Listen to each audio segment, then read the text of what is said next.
Bolalar barchaga salom. Bugun sizlar bilan birgalikda ushbu komandani kuchaytirish to'g'risida gaplashamiz, ya'ni upgrade qilish to'g'risida. Hozirda menda 1800 taga yaqin tokenlar bor.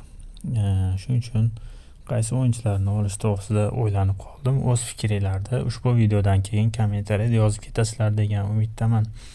Demak, birinchi variant do'stlar, menga Turanni kartochkasi yoqmayapti. Buni Zashtaga olib, uni qanotga Frimpong yoki Valkerni kartochkasini olmoqchiman. Shunda menda 1000 ta token qoladi. Uni o'rniga keyin 1000 ta tokenga Kroosni kartochkasini olaman.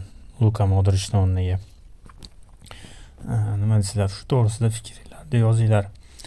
Ikkinchi variant do'stlar, Stamni kartochkasini olamiz. Varataga, darvozaga Milinkovic Savicni kartochkasini 300 ta tokenga olamiz. Shu bilan bo'ldi. 1300 ta token sarflaymiz. Yoki-da do'stlar, Kroosni kartochkasini olsak ham bo'ladi. Modrichni o'rniga va Milinkovic Savicni kartochkasini darvozaga olsak bo'ladi. Eng oxirgi variant do'stlar, Kurtuvani kartochkasini olamiz 1250 taga. Shu bilan bo'ldi. Nima deysizlar? O'z fikringlarni kommentariyada yozib ketinglar do'stlar.